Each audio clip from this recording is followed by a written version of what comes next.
Iron Out Professional Laundry is upgrading, getting bigger, and is now Zion Out Professional Laundry. Service which they provide: dry clean, laundry, steam press, sofa deep cleaning, carpet deep cleaning, and shoe laundry. Free pickup and drop facility available. The only steam press facility in Bhiwandi with premium packaging.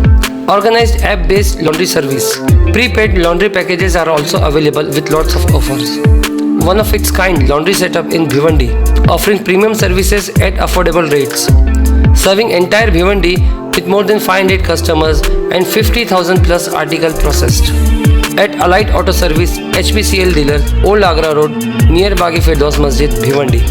10 lakh रुपए दूंगा, 10 लोगों वाला परिवार दिखा दो मुझे। Jitendra award का हम दो हमारे दो मूवी को चैलेंज। इस्लामिक पवित्र ग्रंथ कुरान शरीफ की आयत को गलत तरीके से मूवी में दिखाया जा रहा है। डॉक्टर जितेंद्र अवार्ड ने सेंसर बोर्ड पर खड़े किए कई सवाल। दोस्तों, मैं फिरोज मेमन द वॉइस में आप सभी का स्वागत है।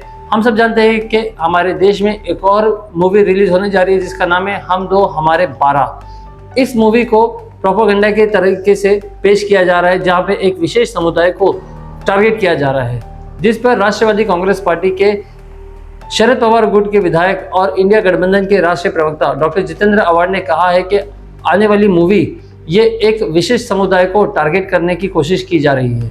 जिस तरीके से द केरला स्टोरी आई थी उसी तर्ज पे ये प्रोपेगेंडा मूवी बनाई गई है। द केरला स्टोरी 3 दिनों में ही सिनेमा घर में पिट गई थी और आज उसी तरीके से फिर एक बार विशिष्ट समुदाय को टारगेट किया जा रहा है हम दो हमारे दो मूवी में। और इस मूवी में दिखाया गया है कि मुसलमान किस तरीके से 12 बच्चे पैदा करता है, लेकिन ये सरासर गलत है। अगर हम सरकार द्वारा प्रसारित किए गए डेटा को देखें तो मुसलमानों की जनसंख्या में बहुत ज़्यादा घटौती हुई है। हम दो हमारे 12 मूवी के टीजर में जिस तरीके से सुन्नी दावत इस्लामी का जो बैनर और पोस्टर बताया गया है, क्या सुन्नी दावत इस्लामिया से इस मूवी के डायरेक्टर ने परमिशन ली थी? ये सारे सवाल डॉक्टर जितेंद्र अवार्ड ने उठाए। साथ ही कहा कि अब तो ऐसा हो गया है कि सेंसर बोर्ड किसी भी मूवी को परमिशन देने लगा है। क्या सेंसर बोर्ड ने जो इस्लामिक पवित्र ग्रंथ कुरान शरीफ है उसको रीचेक करने की कोशिश की है? क्या ये देखने की कोशिश की है कि उसमें जो बताया जा रहा है वो सही है या गलत? इस्लामिक पवित्र ग्रंथ कुरान शरीफ की एक आयत को किस तरह से तोड़ मरोड़ कर पेश किया जाता है। वहीं इस्लाम के पवित्र ग्रंथ में ये भी लिखा गया है कि एक औरत और आदमी किस तरह से रहना चाहिए, उन्हें किस तरह से जिंदगी गुजारना चाहिए। यहाँ तक कि अगर कोई शादीशुदा है तो वो अपनी बीवी के अलावा दूसरी औरत को देख तक नहीं सकता। सन 600 ईस्वी में आई हुई ये किताब इस्लामिक ग्रंथ कुरान शरीफ ये आज तक भी बदली नहीं गई है, क्योंकि ये किताब सबसे पवित्र है। डॉक्टर जितेंद्र अवार्ड ने क्या कहा, आइए सुनते हैं। ऐसा है कि ये अब ऐसी कुछ दरार पैदा हो, जरा समाज में द्वेष पैदा हो, प्रैक्टिकलिटी से बहुत दूर जाने वाली कथाएं लेके पिक्चर बनाने का बड़ा शौक कुछ लोगों का है। जैसे केरला स्टोरी थी, लोग देखते नहीं है, इनको लगता है कि हम ऐसे पिक्चर लेके आएंगे तो बहुत लोग देखेंगे, कोई दिखता नहीं। केरला स्टोरी तो 3 दिन में निकालनी पड़ेगी। जो ट्रेलर बताया जा रहा है और मैंने जो चर्चा की है लोगों से, यानी इस्लामिक स्कॉलर से जब चर्चा करता हूं तो वो बताते कि ऐसा कुछ कितने बच्चे होने चाहिए, ऐसा कुछ लिखा ही नहीं है। और ये 10 बच्चे और 12 बच्चे ये कभी होते थे क्या मालूम। बोले अब तो लोग बहुत चुनिंदा हो गए हैं, बहुत सोचते हैं कि बच्चों की पढ़ाई कैसे होगी, घर का खर्चा कैसा चलेगा। तो आज ये यानी हिंदू हो या मुसलमान हो, ये 2-3 बच्चों के ऊपर जाने की सोच ही नहीं करते।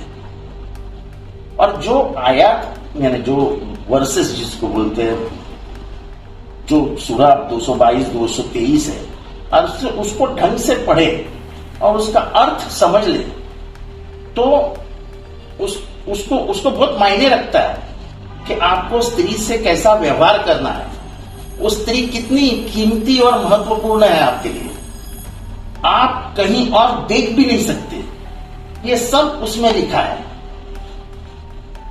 और कोई किताब, कोई हिंदू किताब, कोई इस्लामिक किताब, कोई सिख किताब, कोई बुद्ध की किताब, उसमें कितने बच्चे होने चाहिए ये कहीं पे भी नहीं लिखा है। वो तो एक सोशियो इकोनॉमिक स्ट्रक्चर का हिस्सा है। तो ये कुरान की जो आयतें हैं उसको भी गलत बता करके अगर आप पिक्चर बना रहे हो, पीछे उसके दावत इस्लामी लिखा है, सुन्नी, तो उनकी परमिशन ली है क्या आपने?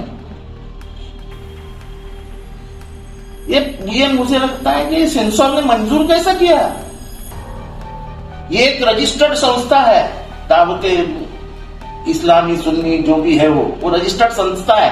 उनके अमीर से मेरी बात हुई तो बोले हमारा बैनर कैसा यूज किया उसने।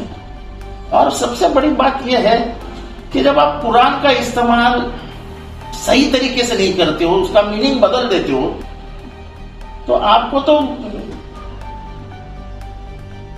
सेंसर बोर्ड ने वही रोक देना चाहिए था।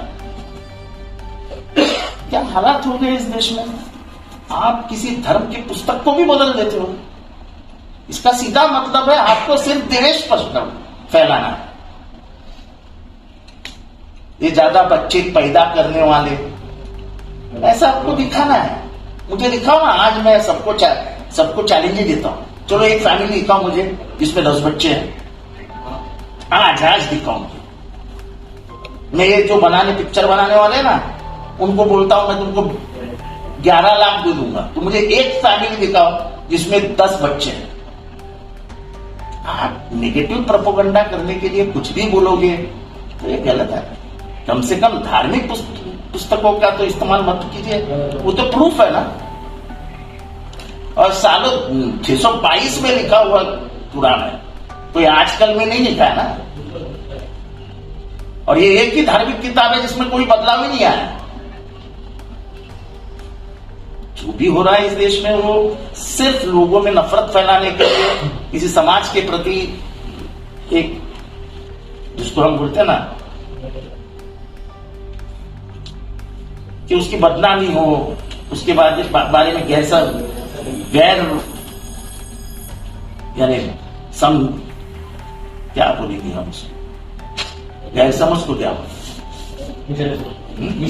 मिसअंडरस्टैंडिंग हो, मिसइंटरप्रिटेशन हो, बेसिक मिसइंटरप्रिटेशन कि ऐसे ही है, इनके घर में 20 बच्चे, इनके घर में 14 बच्चे, इनके घर में 4 बीबियां है।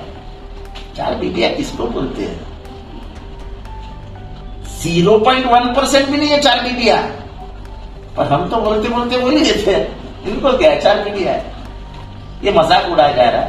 ये खास करके ये लोगों के मन में द्वेष निर्माण हो, एक धर्म के प्रति द्वेष निर्माण हो और इसका पॉलिटिकल इस्तेमाल हो, इसके सिवाय इसके पीछे कुछ भी नहीं। पूछना चाहिए लोगों ने कि भाई तुमने इसको मान्यता कैसे? किसी धार्मिक पुस्तक में लिखी हुई बातों को गलत पेश करना, ये अपने आप में एक गुनाह है। फिर कोई समुदाय अगर चिढ़ जाता है तो फिर आप उसको डराने लगते हो, धमकाने लगते हो और फिर बोलते हो देखो ये समाज कैसा है। लेकिन वो समाज को भड़काने के लिए ये काम करते क्यों हो?